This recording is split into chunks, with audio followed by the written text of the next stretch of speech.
Halo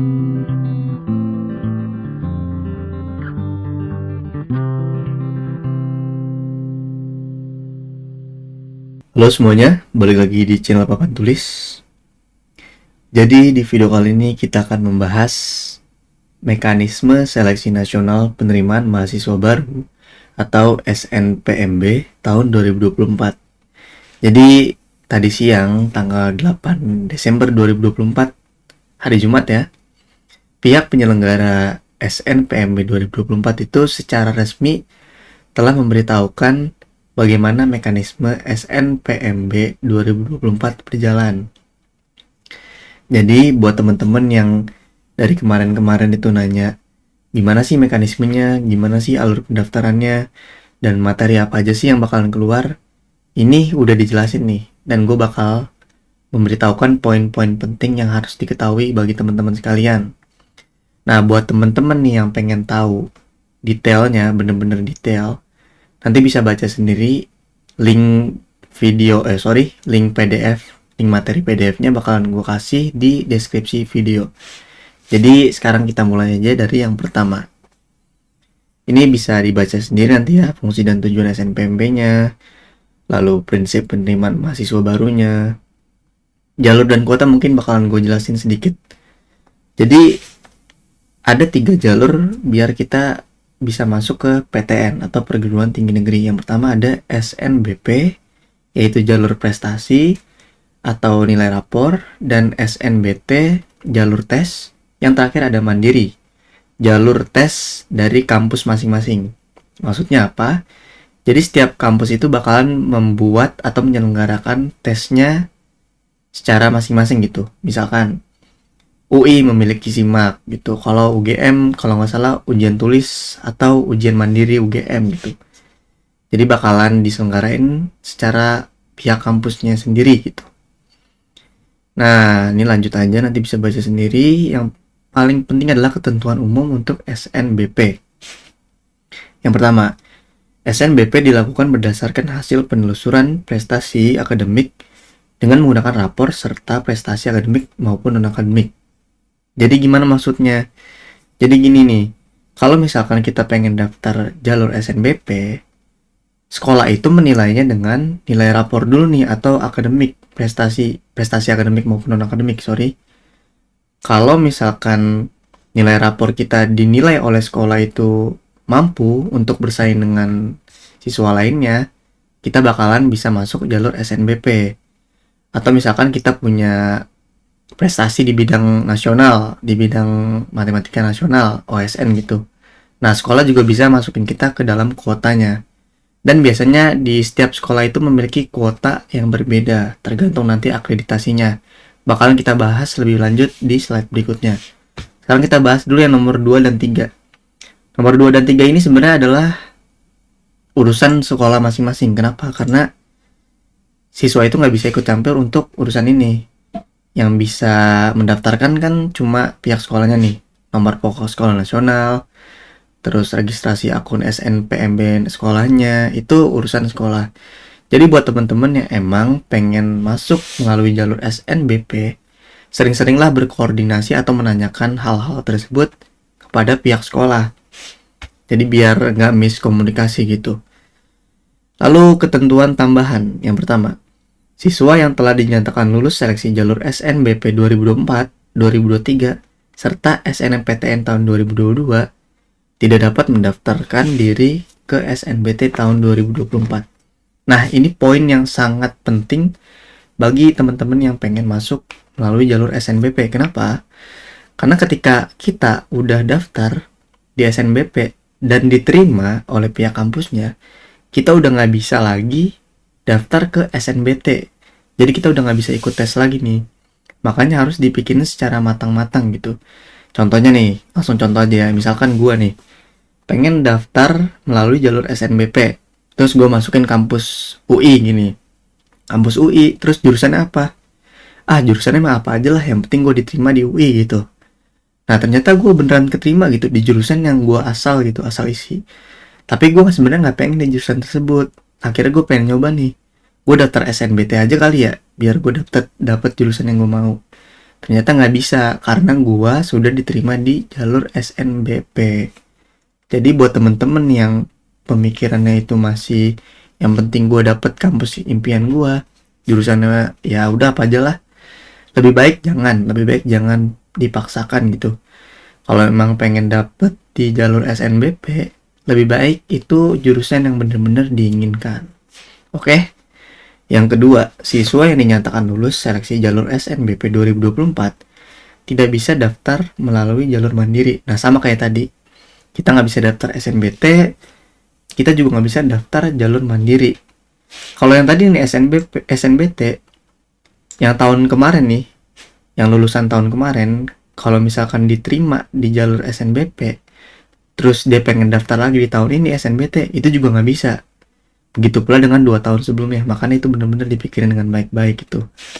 Tapi kalau yang ini nih, yang mandiri itu khusus untuk yang tahun sekarang aja, yang lulus jalur SNBP 2024. Kalau yang tahun kemarin lulus SNBP 2023 atau 2022, itu masih boleh ikut jalur mandiri. Karena ini nggak ditulis kan, tahun sebelumnya itu nggak dibolehkan. Jadi yang tidak diperbolehkan tuh jalur SNBP tahun sekarang aja. Oke, sekarang kita lanjut ke persyaratan sekolah. Bakalan gue jelasin nomor 2-nya aja nih. Ketentuan akreditasi. Nah, seperti yang tadi udah gue bicarakan ya. Jadi setiap sekolah itu memiliki penilaian atau akreditasi yang berbeda. Misalkan, sekolah gue itu akreditasinya A. Dan akreditasi A itu diperbolehkan 40% terbaik di sekolahnya. Maksudnya apa? Misalkan gini, jalur SNBP kan memiliki kuota nih masing-masing sekolah. Nah, yang sekolahnya akreditasi A itu punya kuota 40% dari total siswa di sekolahnya. Di angkatan kelas 12 nih terutama. Misalkan gua sekolahnya akreditasinya A. Terus angkatan gua itu kelas 12 ada 100 orang. Berarti yang diperbolehkan untuk ikut jalur SNBP itu 40 orang. Kalau misalkan akreditasi sekolah gua B, berarti 25 orang dari 100 orang. Kalau misalkan C, berarti 5 orang dari 100 orang. Jadi gitu. Jadi kita harus tahu akreditasi sekolah kita tuh apa sih. Jadi biar kita bisa punya strategi lah, apakah kita masuk kota atau enggak. Lanjut, persyaratan pendaftaran siswa eligible. Ya, yang pertama pastinya kita harus WNI dan punya NIK. Lalu ada NSN dan terdaftar di PDSS, nih jangan lupa. Lalu punya nilai rapor yang telah diisikan di PDSS sesuai ketentuan. Wajib mengunggah portofolio bagi program studi bidang seni dan olahraga. Nah, ini harus diperhatikan juga untuk teman-teman yang pengen masuk ke bidang seni dan olahraga. Mungkin dapat dikasih contoh nih, dikasih contoh portofolionya tuh apa sih? Misalkan bidang seni itu disuruh gambar pemandangan atau gambar apa gitu, dan yang olahraga itu suruh bikin video kita lagi main bola atau apa gitu. Nah, itu nanti kebijakan atau ketentuannya bakalan dikasih tahu saat kita mendaftar ya. Lalu memiliki prestasi akademik dan memenuhi persyaratan yang ditentukan oleh masing-masing PTN. Nah, ini melalui jalur prestasinya nih. Selain nilai rapot ya, misalkan nih gue punya prestasi di bidang akademik OSN matematika gitu. Nah, boleh banget untuk mengajukan ke sekolah agar bisa dapat kuota SNBP. Sekarang ketentuan peningkatannya. Jadi kan tadi udah bilang nih, kita yang SNBP itu dilihat dari nilai rapor dan prestasi kan. Tapi nilai rapornya tuh dilihatnya dari segi apa gitu. Nah, ini dikasih tahu nih. Dari semester 1 sampai dengan semester 5. Jadi buat teman-teman yang masih kelas 10 atau kelas 11, strateginya tuh kalau pengen masuk SNBP, dibagusin nilai rapornya dari semester 1 sampai semester 5. Itu kemungkinan besar nanti bisalah masuk ke dalam kuotanya gitu. Nah, yang kedua, sekolah dapat menambahkan kriteria lain. Maksudnya apa di sini? Maksudnya tuh kriteria lain selain dari rapor gitu. Misalkan sekolah itu pengennya nggak cuma dari rapor, ada dari prestasi atau misalkan ada dari bidang lainnya gitu. Kriterianya itu beda-beda lah setiap sekolah. Jadi ditanyain aja sama pihak sekolahnya. Selain nilai rapor dan sama prestasi, apalagi sih yang dibutuhin buat kita bisa ikut dalam kuotanya gitu. Yang ketiga, jumlah siswa yang masuk dalam pemeringkatan sesuai dengan ketentuan kuota akreditasi sekolah. Tadi udah gue jelasin ya, kalau A itu 40, yang B itu 25, yang C itu 5%. Jadi itu sekian yang tahapan SNBP-nya, ini bisa dibaca sendiri. Oh, ini belum nih. Pilihan program studi di SNBP. Setiap siswa yang eligible diizinkan untuk memilih program studi di PTN. Nah, jadi ini anggaplah kita udah masuk kuota nih. Udah eligible. Kita boleh nih milih program studi di PTN yang kita inginkan. Habis itu, setiap siswa dapat memilih 2 program studi dari 1 PTN atau 2 PTN. Oh, jadi gini, misalkan 2 program studi itu program studi yang berbeda. Misalkan kita pengen ngambil ilmu komputer dan farmasi gitu. Dari 1 PTN atau 2 PTN yang berbeda. Kalau 1 PTN misalkan ilmu komputer di UI, terus farmasi di UI juga. Atau misalkan kita pengen 2 PTN, ilmu komputer di UI, terus prodi apalah, prodi yang lain di misalkan di ITB gitu, itu boleh. Yang ketiga nih, jika memilih 2 prodi, salah satu harus berada di PTN pada provinsi yang sama dengan SMA atau MA SMK asalnya. Oh, ini baru nih ya kayaknya nih. Jadi kalau 2 program studi nih, kita milihnya 2 program studi yang berbeda, kayak tadi misalkan ilmu komputer dan farmasi, itu satunya harus ada di provinsi yang sama dengan sekolah kita. Misalkan kita di Jakarta, berarti kita daftarnya harus di lingkup Jakarta. Satu lagi tuh ya udah bebas, satu lagi bebas mau di mana aja. Yang penting salah satunya itu harus ada di provinsi yang sama dengan SMA asal kita. Contohnya misalkan kita di UI lagi aja ya. Kita SMA-nya di Depok nih. Masuknya kan wilayahnya provinsi sama kayak UI gitu. Nah, kita boleh daftar di UI sama di provinsi lainnya. Kalau misalkan dua-duanya didaftarin ke provinsi yang lain yang bukan wilayah SMA kita, itu nggak boleh. Pokoknya harus ada salah satunya di provinsi sekolah kita gitu. Yang keempat, jika memilih satu program studi, dapat memilih PTN yang berada di provinsi manapun. Oh, kalau kita nggak pengen daftar di provinsi yang sama dengan sekolah kita cuma boleh milih satu doang. Jadi kita milih satu, ya mau bebas gitu di mana aja, provinsi mana aja. Jadi itu ya, harus dilihat lagi nih. Portofolio, nah ini yang tadi nih, yang olahraga sama seni. Bagi peserta yang memilih program studi di bidang seni dan olahraga, wajib mengunggah portofolio. Ketentuan tentang portofolio lihat di laman SNPMB. Oh, jadi gini, kalau misalkan pengen daftar bidang seni dan olahraga, ketentuan portofolionya itu udah ada di laman SNPMB. Bisa dicek aja nanti, oke? Ada 11 jenis portofolio. Nggak bisa gue jelasin satu persatu, nanti bisa baca sendiri, oke? Ruang lingkup SNPMB-nya bisa dibaca lagi nanti. Diploma versus sarjana juga. Nah, ini yang penting adalah jadwal SNBP 2024. Yang pertama ada pengumuman kuota sekolah. Jadi nanti tanggal 28 Desember 2023 bakalan diumumin nih siapa aja sih yang masuk untuk kita bisa daftar SNBP. Jadi nanti teman-teman harus lihat tanggal 28 Desember apakah teman-teman masuk ke dalam kuotanya atau enggak. Yang kedua, masa sanggah kuota sekolah 28 Desember sampai 17 Januari 2024. Yang ketiga, pengisian PDSS 9 Januari sampai 9 Februari. Pendaftaran SNBP 14 sampai 28 Februari 2024. Nah, ini sebenarnya beda nih pengumuman kuota sama pendaftaran. Jadi, sebenarnya kuota sekolah itu diadakan bukan ketika gini, gampangnya gini. Kuota sekolah itu yang memperbolehkan siswanya untuk mendaftarkan SNBP. Jadi, bukan berarti ketika kita mendapatkan kuota sekolah, kita tuh udah otomatis dapat kampus impian, enggak. Ketika kita dapat kuota sekolah itu, kita cuma bisa mendaftarkan diri sebagai peserta SNBP itu. Nah, kalau udah diterima di kuotanya, udah masuk dalam kuota, kita harus daftar lagi ke pihak SNBP-nya gitu. Oke, jadi kita udah, nih gini deh, runutannya gini. Kita lagi bersaing sama teman-teman untuk mendapatkan kuota. Udah masuk nih ke dalam kuotanya. Nah, sekarang udah masuk, kita daftar SNBP. Nah, SNBP kan kita bersaing lagi nih sama teman-teman di luar sekolah kita. Kalau misalkan kita lolos di pengumuman hasil SNBP, berarti kita udah bisa masuk ke dalam kampus impian kita gitu. Jadi urutannya gitu ya. Sekarang kita lanjut ke SNBT. Ketentuan umum SNBT adalah peserta SNBT hanya diperbolehkan mengikuti UTBK 2024 sebanyak 1 kali.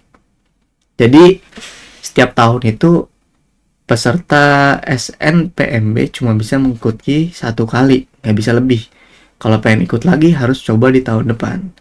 Yang kedua, hasil UTBK 2024 hanya berlaku untuk mengikuti SNBT dan penerimaan di PTN tahun 2024. Nah, misalkan nih kita udah ikut SNBT nih, hasil tesnya udah keluar. Kita nggak pengen kuliah di tahun ini, kita pengennya tahun depan nih. Nah, di tahun depan itu hasil UTBK 2024-nya itu udah nggak berlaku. Jadi bisa dipakainya untuk tahun 2024 aja. Kalau pengen tahun depan lagi ya berarti harus ikut tes lagi gitu. Yang ketiga, seleksi jalur SNBT 2024 berdasarkan hasil UTBK 2024 dan portofolio bagi peserta yang memilih program studi seni dan olahraga. Kalau tadi SNBP itu berdasarkan jalur prestasi atau nilai, kalau SNBT itu berdasarkan hasil tes dari SNBT-nya atau dari UTBK-nya. Jadi misalkan nih, beberapa kampus itu minimal nilai tes prodinya itu 700. Berarti kalau kita hasilnya 700, kemungkinan besar kita lolos. Kalau enggak ya berarti nggak lolos gitu. Makanya kalau misalkan teman-teman pengen ikut jalur SNBT, usahain ya lihat dulu aja nih standar minimal hasil tes UTBK-nya tuh berapa di prodi yang diinginkan. Oke? Dan males-males lah. Kita harus cari informasi sebaik mungkin gitu. Lanjut ketentuan tambahan. Yang pertama, siswa yang telah dinyatakan lulus seleksi jalur SNBP 2024, 2023, dan SNMPTN 2022 tidak daftar SNBT 2024. Oh ini sama ya. Sama kayak yang tadi ya. Ini udah dijelasin sebelumnya, jadi ini nggak usah lah. Yang ketiga, dinyatakan lulus jalur SNBT. Oh ini aja nih yang ketiga. Peserta yang dinyatakan lulus melalui jalur SNBT 2024 dan telah daftar ulang atau registrasi di PTN yang dituju tidak dapat diterima pada seleksi jalur mandiri 2024 di PTN manapun. Nah, misalkan gini, kita udah tes UTBK atau SNBT 2024. Terus kita diterima nih di kampus yang kita pengen. Jurusannya mungkin kita nggak mau nih. Terus kita udah daftar ulang. Nah, ternyata kita pengen ikut mandiri nih di kampus yang diinginkan dan prodi yang diinginkan juga. Kita udah nggak bisa daftar lagi. Kenapa? Karena kita udah daftar ulang di PTN yang udah diterima pada jalur SNBT-nya. Jadi dipikirin lagi nih, ketika kita udah selesai tes UTBK 2024, hasilnya juga memuaskan, tapi misalkan prodinya nggak sesuai, mendingan kita pikir-pikir dulu nih, mau daftar mandiri atau enggak. Kalau udah yakin nggak mau daftar, ya udah langsung daftar ulang. Kalau masih ragu, mendingan ditunggu dulu sampai jalur mandirinya dibuka gitu. Yang selanjutnya, persyaratan peserta UTBK SNBT 2024. Yang pertama, siswa SMA, MA, SMK kelas 12 atau kelas terakhir pada tahun 2024 atau peserta didik paket C tahun 2024 dengan umur maksimal 22 tahun per 1 Juli 2024. Jadi yang ulang tahunnya misalkan berapa tuh? Juni ya. Juni dia udah 23 tahun ya udah nggak bisa berarti. Kalau Juli tanggal 2 baru 23 tahun mungkin bisa kali ya. Nah, yang kedua, lulusan SMA, MA, SMK sederajat tahun 2022 dan 2023 atau lulusan paket C tahun 2022 dan 2023 dengan umur maksimal 22 tahun per 1 Juli 2024. Jadi gini, yang gap year nih, yang gap year tahun 2022 dan 2023 itu masih boleh ikut dengan syarat tadi tuh, kita nggak diterima di jalur undangan di tahun sebelumnya dan maksimal umurnya 22 tahun. Yang ketiga, membayar biaya UTBK kecuali peserta KIP kuliah. Jadi biaya UTBK itu sebenarnya, jadi UTBK tuh ada biayanya ya, kecuali bagi peserta KIP kuliah. Lanjut lagi tentang UTBK 2024.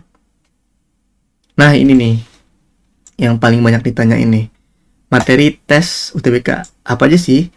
Ada terdiri dari TPS atau tes potensi skolastik yang biasanya papan tulis itu bahas, yaitu ada pengetahuan kuantitatif, ada pemahaman bacaan menulis, ada penalaran umum, lanjut lagi apa tuh, pengetahuan umum ya.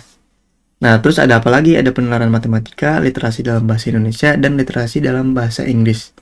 Udah jelas ya, jadi nggak ada peminatan gitu, jadi nggak ada materi IPA, nggak ada materi IPS, ya tenang aja lah, cuma ini aja nih, jadi semangat ya. Lanjut, kesempatan tesnya itu cuma boleh 1 kali. Pelaksanaan tesnya itu dilaksanakan dalam 2 gelombang, maksudnya tuh 2 gelombang ada tahapnya. Jadi 14 hari dan 28 sesi, 2 sesi setiap hari. Oke, jadi ada 2 gelombang, satu gelombang itu 7 hari, jadi totalnya ada 14 hari. Dan total ada 28 sesi, karena di setiap harinya tuh ada 2 sesi. Misalkan nih, hari pertama sesi satunya tuh pagi, sesi 2-nya sore gitu. Begitu pula di hari-hari berikutnya. Mungkin di slide selanjutnya ada yang lebih jelasnya lagi ya. Ini bisa baca sendiri nanti karena mungkin ini udah familiar lah, karena udah sering dibahas papan tulis kan. Ini juga bisa dibaca nanti. Biaya UTBK-nya 200.000, kecuali yang udah punya KIP mungkin gak bayar. Pilihan program studinya ini juga bisa dibahas nanti, lokasinya juga. Nah ini pengen dibahas yang tadi dulu nih. Oke. Pelaksanaan UTBK 2024 dilaksanakan 2 gelombang, per gelombang 7 hari. Nah kan, ini gelombang 1 7 hari, gelombang 2 7 hari. Per hari dilakukan 2 sesi. Yang tadi udah dibilang, misalkan April 30 nih. April 30 tuh paginya sesi pertama, sesi keduanya sore gitu. Mei-nya juga paginya sesi 1, sorenya sesi 2. Begitu pula seterusnya. Jumlah hari dan sesi ujian memperhitungkan jumlah pendaftar di pusat UTBK PTN. Beberapa wilayah pelaksanaan UTBK dia akan disesuaikan dengan waktu ibadah sholat. Jadi gini, yang jumlah hari dan sesi ujian itu memperhitungkan jumlah pendaftar. Berdasarkan pengalaman tahun-tahun sebelumnya, kita itu bisa dapat gelombang 1 atau gelombang 2 itu berdasarkan seberapa cepat kita mendaftarkan UTBK. Semakin kita cepat, semakin cepat juga kita mengikuti tesnya. Semakin cepat juga kita mengikuti gelombang yang pertama dan hari yang pertama gitu. Nah ini yang penting juga, jadwal UTBK SNBT 2024. Yang pertama, pendaftaran UTBK SNBT itu 21 Maret sampai 5 April 2024. Jadi kira-kira tuh berapa? Kira-kira 2 minggu ya. Ingat nih, cuma 2 minggu untuk pendaftaran UTBK, jangan sampai lupa. Udah daftar, kita melaksanakan gelombang 1 30 April sampai 30 April dan 2 Mei sampai 7 Mei 2024. Oh ini kayaknya kepotong hari Minggu mungkin ya, atau apalah. 1 Mei-nya soalnya nggak ada. Yang gelombang 2 14 sampai 20 Mei. Pengumuman hasil SNBT-nya kira-kira 1 bulan setelah pelaksanaan tes dilaksanakan, 13 Juni 2024. Masa unduh sertifikat UTBK 17 Juni sampai 31 Juli 2024. Nah ini jangan sampai lupa ya. Kita udah dapat nilai gede, dapat hasil yang bagus, sertifikat UTBK-nya nggak diunduh. Nah itu bahaya tuh. Ini juga bisa dijadikan untuk syarat daftar PTN gitu. Jadi jangan lupa nih. Seluruh kegiatan pada hari yang sudah ditentukan akan diakhiri pukul 15. Nah, jadi gini, misalkan pendaftaran UTBK 21 Maret sampai 5 April. 5 Aprilnya batasnya jam berapa? Batasnya jam 15 atau jam 3 sore. Ini juga nih yang hasil UTBK-nya, masa unduh sertifikatnya juga jam 3 sore di tanggal 31 Juli. Ini peserta pelamar beasiswa KIP kuliah, bisa dibaca nanti informasinya juga, media sosial resminya juga. Nah, jadi udah selesai ya. Lumayan banyak yang harus diperhatikan, tapi nggak terlalu banyak juga sih sebenarnya. Jadi gimana tuh maksudnya? Mungkin bakal gue kasih tahu lagi deh. Ini aja nih tambahannya nih, yang materi. Jadi TPS itu apa aja yang biasanya dibahas di papan tulis, yaitu penalaran umum, kemampuan kuantitatif, pengetahuan umum, serta kemampuan bacaan menulis. Terus ada penalaran matematika yang udah dibahas juga di papan tulis di video sebelumnya. Terus literasi dalam bahasa Indonesia dan bahasa Inggris juga udah mulai papan tulis bahas ya. Jadi ya mungkin teman-teman kalau misalkan emang pengen belajar SNBT, ya bisa lah belajar di channel papan tulis, karena kita udah bahas hampir keseluruhannya lah. Semoga apa yang gue sampaikan itu bisa diterima, maksudnya bisa dicerna dan diinget lah pada teman-teman. Kalau misalkan masih ada yang kurang jelas bisa ditanyain di kolom komentar, atau emang masih pengen baca-baca sendiri, tadi udah dikasih linknya di deskripsi video. Sampai jumpa di video papan tulis berikutnya. Terima kasih.